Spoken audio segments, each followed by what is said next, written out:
Good afternoon, students.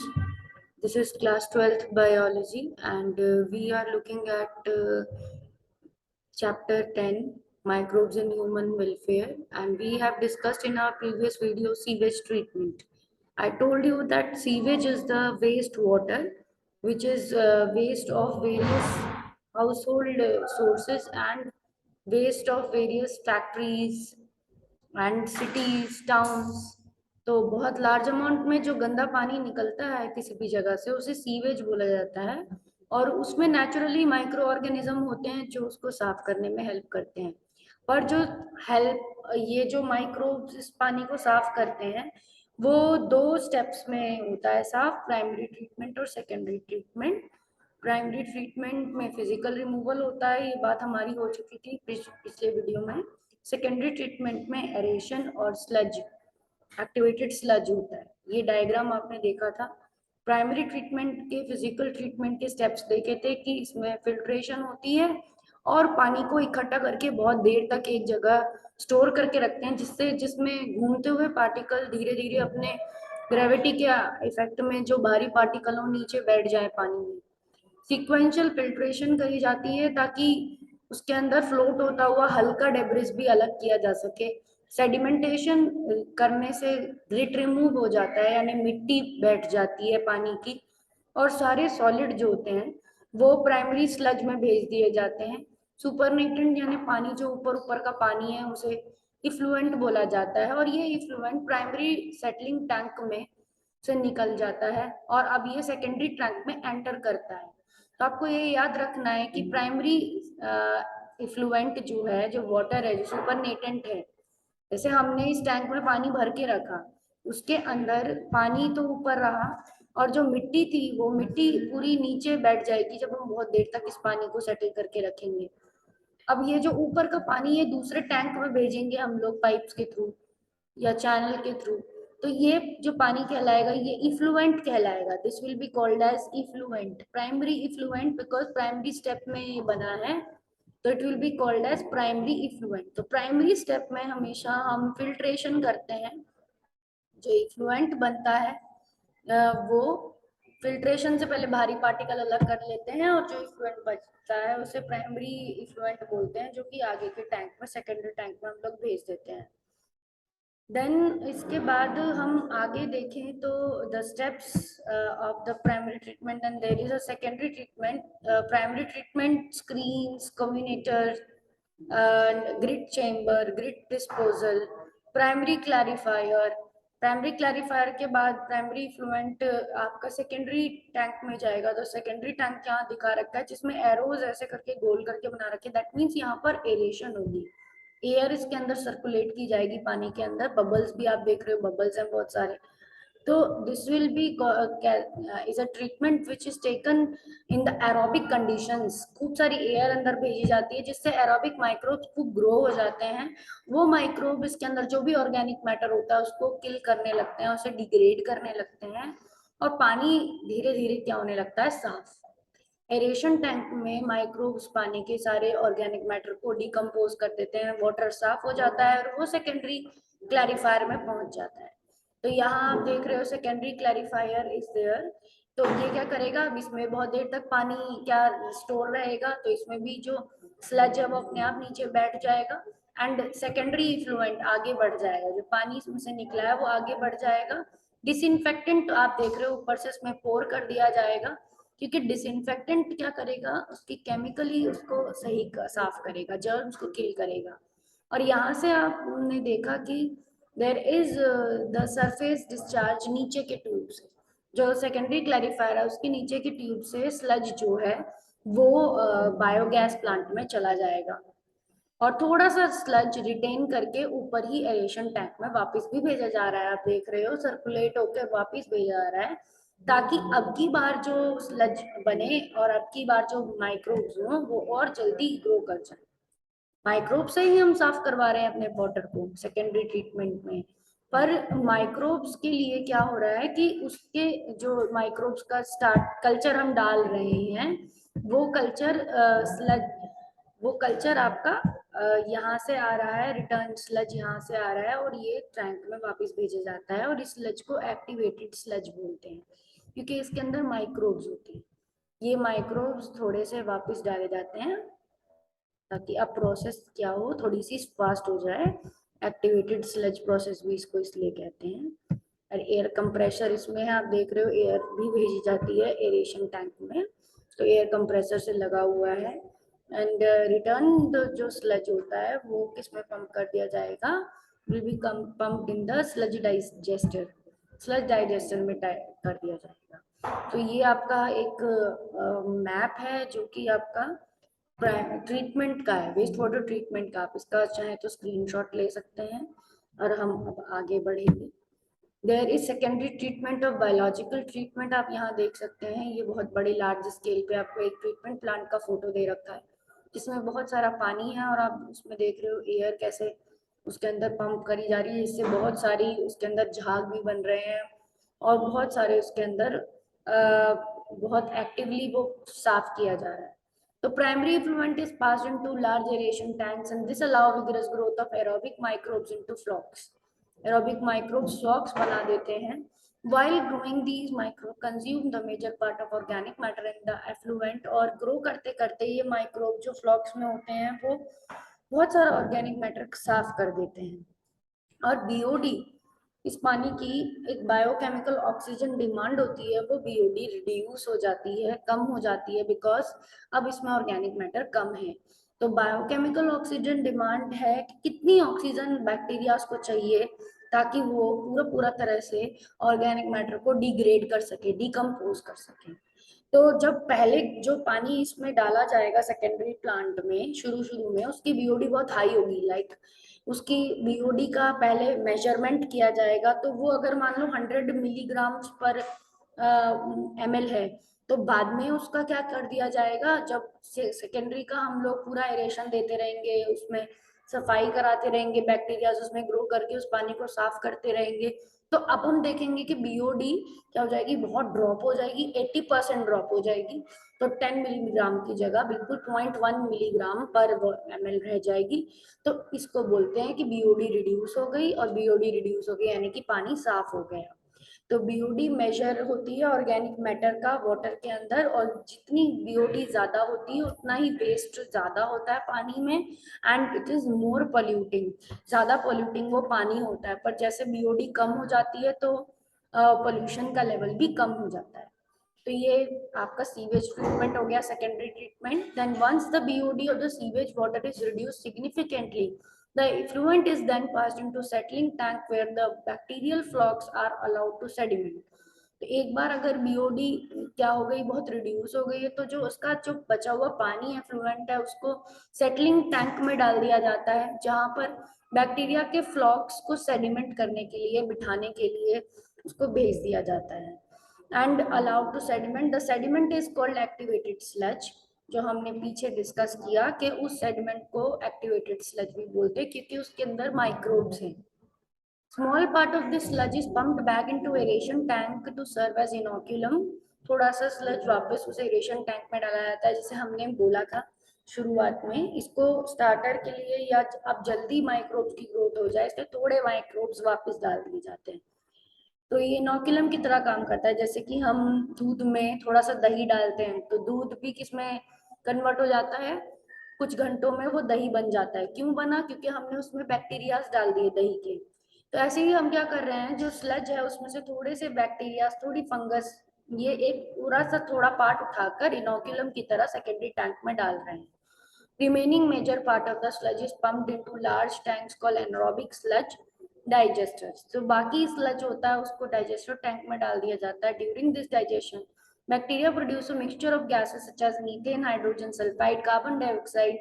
These gases form biogas. तो इस digestion के वक्त तो बैक्टीरिया जो यहाँ पर हैं स्लज में, वो ऑर्गेनिक मैटर को डिग्रेड करके बायोगैस बनाते हैं, and carbon dioxide, hydrogen sulphide और मीथेन जैसी गैसेस इस बायोगैस में होती हैं, और ये बायोगैस आम डोमेस्टिक फ्यूल की तरह चल सकती है हाउस होल्ड पर्पसेस के लिए। घर में जैसे हम एलपीजी जलाते हैं उसके साथ उसी की तरह जलती है ब्लू फ्लेम से बायोगैस भी। क्लीनर फ्यूल होता है ये भी, वेस्ट से बना हुआ फ्यूल है, तो वेस्ट से हमने एनर्जी बना ली। The effluent from the secondary treatment plant is generally released into the natural water bodies like rivers and streams. जो इफ्लुएंट है, अब जो इस सेकेंडरी ट्रीटमेंट के बाद जो पानी होता है उसमें डिसइंफेक्शन करने के बाद आप इसको हम क्या रिवर्स में डाल सकते हैं, स्ट्रीम्स में डाल सकते हैं, तब ये प्योरीफाई हो गया है, इसको ही बोलते हैं कि water treatment, waste water treatment. Again waste water treatment का प्लान आप देख रहे हो, and microbes major role play करते हैं treating millions of gallons of waste water every day across the globe.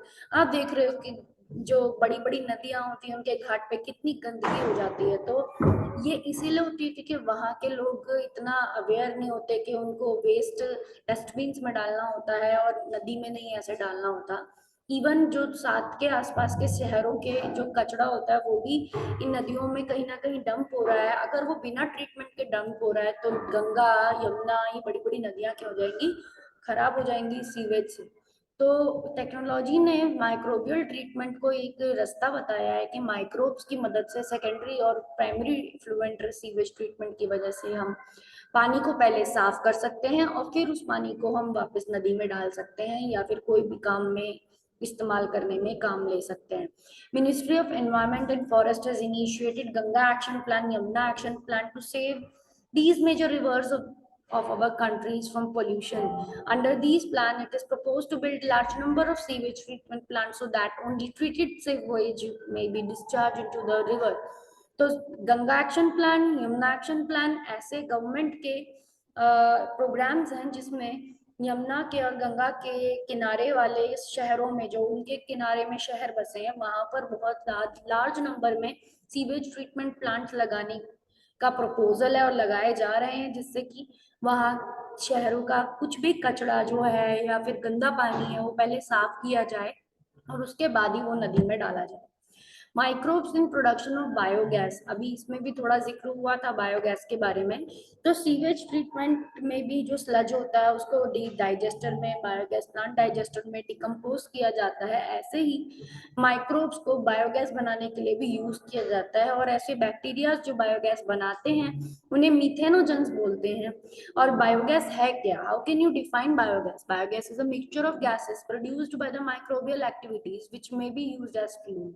तो बायोगैस एक मिक्सचर है गैसेस का जो कि माइक्रोबियल एक्टिविटीज की वजह से बनी है एंड ये फ्यूल की तरह काम आती है। आप देख रहे हो एक स्टोव जल रहा है जिसके बर्नर जल रहा है जो ब्लू फ्लेम से जल रहा है, और ये बायोगैस से ऐसा ही चलता है जैसे LPG. Certain bacteria which grow anaerobically on cellulosic material produce large amount of methane along with CO2 and H2।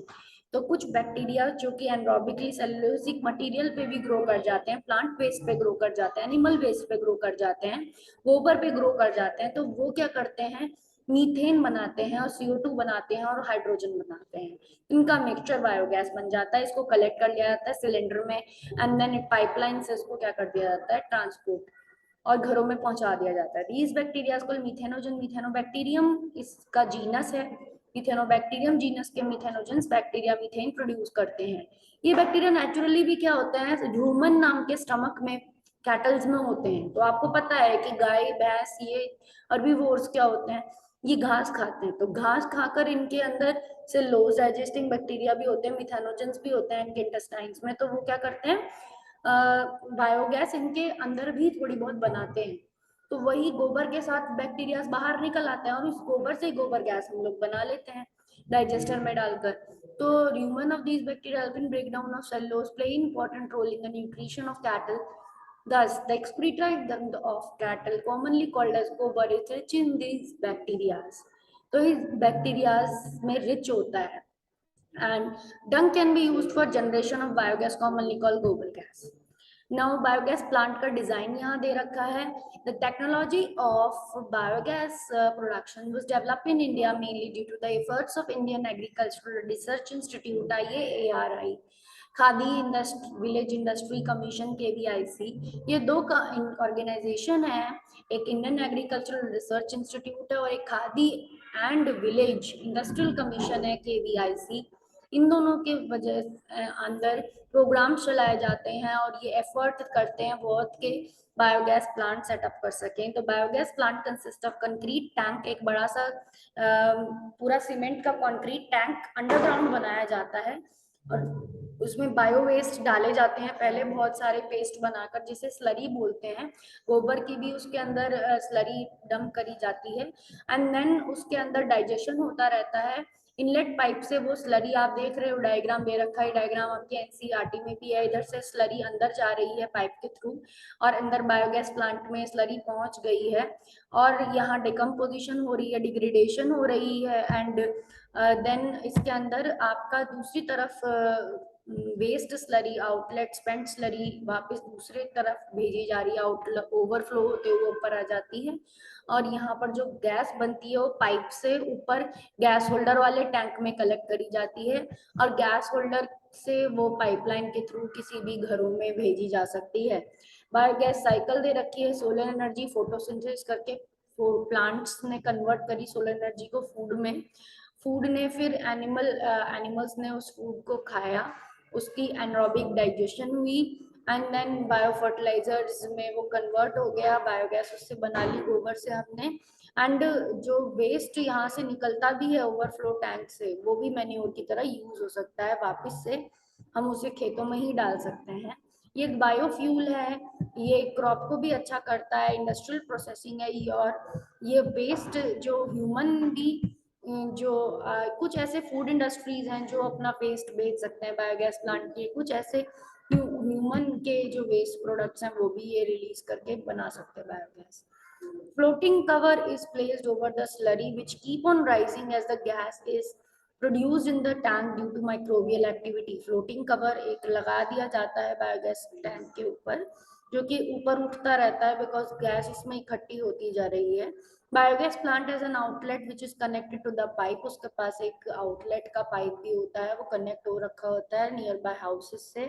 स्प्लेंट slurry को निकाल लिया जाता है, यूज्ड स्पेंट स्लरी मतलब यूज्ड स्लरी को निकाल लिया जाता है गोबर के एंड इट इज फर्टिलाइजर की तरह यूज कर लेते हैं उसे खेतों में and biogas has produced can be used for the fuel purpose, cooking के लिए उसको यूज किया जा सकता है, घर में रोशनी करने के लिए उसको यूज किया जा सकता है।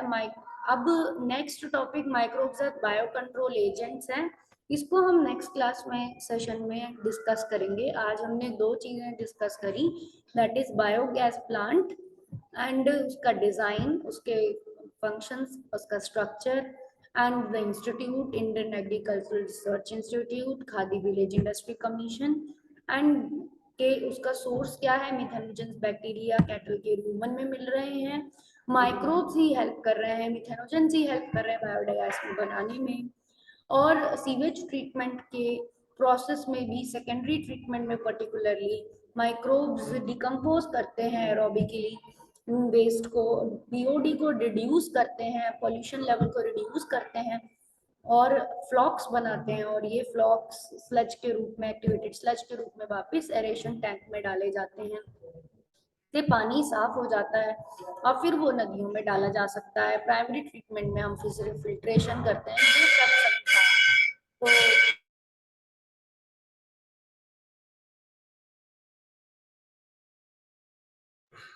तो आज की क्लास हमारी यहीं तक है, तो हम अगली क्लास में अगले टॉपिक यानी बायो कंट्रोल एजेंट्स के साथ मिलेंगे। आप इसे एनसीईआरटी से पढ़ेंगे, तो आई होप ये आपको सबको क्लियर हो गया। Thank you.